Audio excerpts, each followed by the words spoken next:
I'm on my way to Brussels to better understand the deal that's on offer. This is about our ability to say to ourselves that we are a genuinely democratic and free people. That's how important this is. In return for our democratic rights, we've been promised prosperity and security. Are these promises convincing? The choice before us is all about democracy and how highly we value it.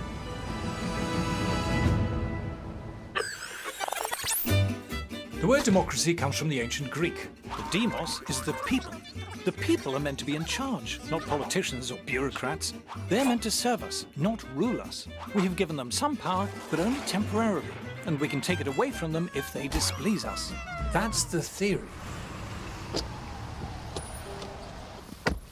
The EU, s'il vous plaît. Straight off, there's a snag. On my quest to understand the EU, my first challenge is to find it. There are over 90 EU buildings here in Brussels, and a load more in Strasbourg and Luxembourg. As impressive as the modernist buildings is the number of directorates, councils, commissions and ministries which occupy them. But here the EU slips its first cog. For a democracy to function, there needs to be transparency. We, the people, need to know how the system works.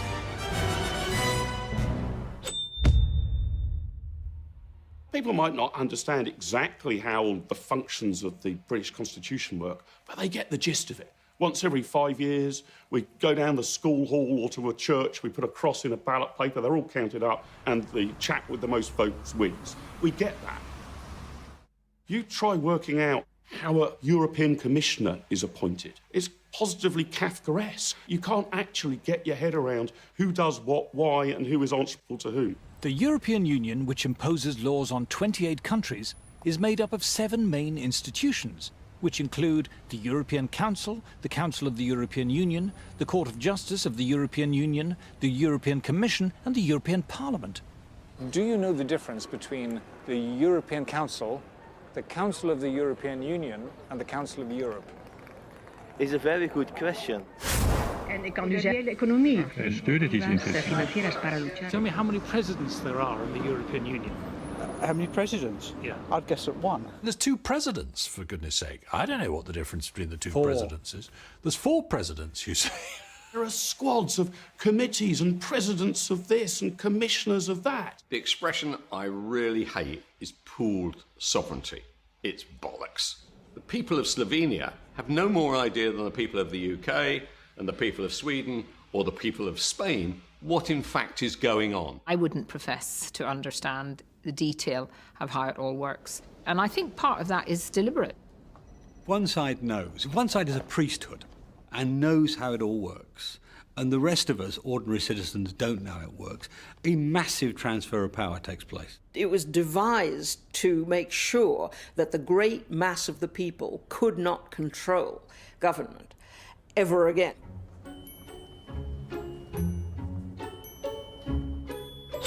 Problem number 2. For a democracy to function, you need to know who's running it. A democracy only works if you know who your representatives are. David Cameron, tough, tries to hide it, probably quite a nasty piece of work. Tony Blair, oily. There is only room for one in the lifeboat, Tony Blair. The ordinary voter, who's going to hand them all this power, can make up their mind whether they like them, dislike them, because they see them in the papers, they hear them on the radio, they watch them on the telly. Do you recognise this man? No. Do you recognise that man? No. I challenge you to name almost any of them. Do you recognise this guy? No. There's that chap Juncker. Is he one of them? I didn't know whether it was just the British being a bit thick, so I thought I'd ask some folk in Brussels. Yes. Martin. Martin. Can you tell me who that is? No. Who are all of these Eurocrats? Who are they answerable to? Ah, but here we come to problem number 3. Accountability. Would it help if you knew who they were? Because you don't have any power over them, so what's the point? In the EU, there's a thing called a parliament, but it's not a parliament as we know it. In the EU, the parliament isn't in charge. Have you ever known anyone know who their MEP is? Nobody does. It's because we know that they're not actually being voted into a meaningful position of lawmaking. This is the only parliament the world's ever invented where you cannot initiate legislation, propose legislation, or even the repeal of legislation. All of that comes from the unelected European Commission. So you can't propose a law and try and get it passed? No, absolutely not. Parliamentary democracy, once every 5 years, you can throw everything out of the window and start again. With this, once something is European law, there is nothing through a democratic process the voter can do to change it. The people whom we elect to go to Brussels have almost no power at all. They do what they're told. Got even less power than the House of Lords, for goodness sake. Our votes for these people are pointless. They are fundamentally pointless. The European Parliament's an irrelevance. The European Union bureaucratic structures, who are appointed, not elected, have all the real power. The real power in the EU, including the power to legislate, resides not with the Parliament, but with EU officials. They debate their laws in secret. We are not allowed to hear or read their deliberations. Do you know the name of Britain's European Commissioner? No. Have you heard of Jonathan Hill? No. No. No. Did you vote for him? No. Did I vote for him? Yeah. No. No.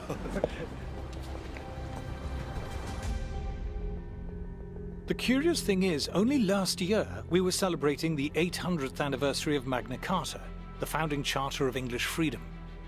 The history of democracy in Britain has been the history of taxpayers demanding the right to determine themselves how much tax should be taken from them and how it should be spent. If I am going to be asked to pay taxes, I want to be told where they're going, and if they're spent badly or stupidly, I want to be able to remove from power the people who are spending them. What made Britain rather different from most other countries was that at an early stage we said no government could pass any law or impose any tax without first getting the authority of the British people. So it's a major thing that we can be taxed by other people without our say.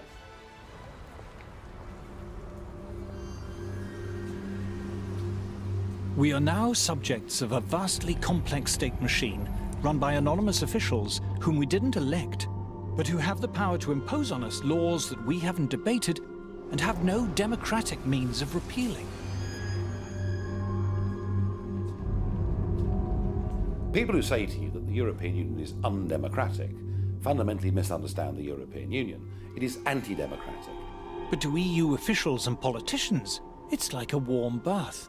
It's like heaven for the politician or bureaucrat because it's power without accountability. The reason why all the major political parties are massively in favour of Europe is because when their careers are blown out of the water here, they're stumbling around for a job. No commercial organisation is going to hire them. They know what a collection of shits they are, right?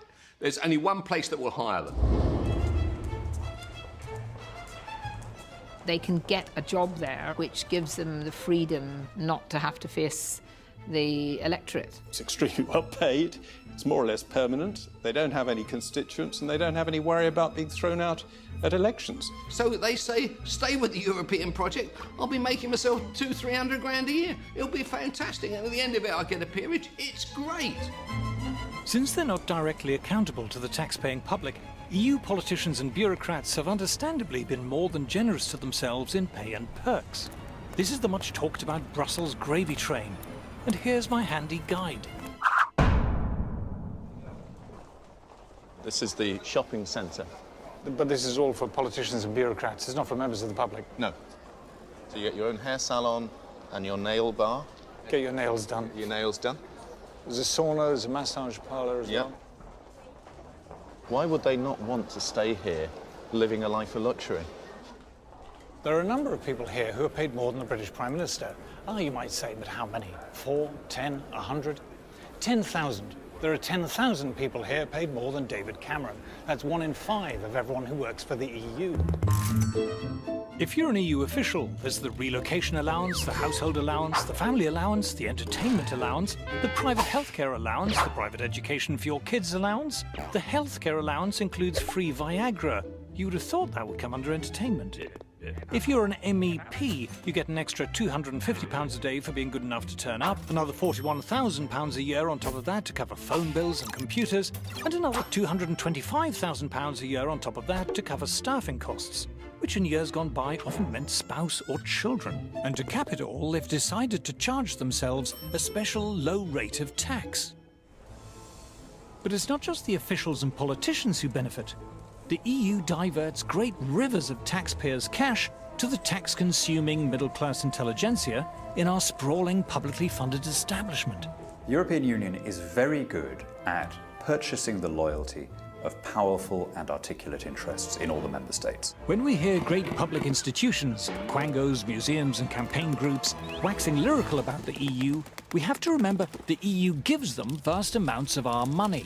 The EU gives shed loads of our money to local authorities and to universities and to art groups and opera companies. And that then provides this chorus of noise in favour of the European project. Every charity over a certain size is getting money from Brussels. Every NGO. We see EU largesse effectively buying opinion. You know, what we see here is really a racket. It's become a very good way of taking money from the general population and handing it to people who are lucky enough to be working for the system. The EU likes to advertise its generosity. Here in the northeast, for example. European Union investing in your future. Isn't that good of them? I wonder where they got the money.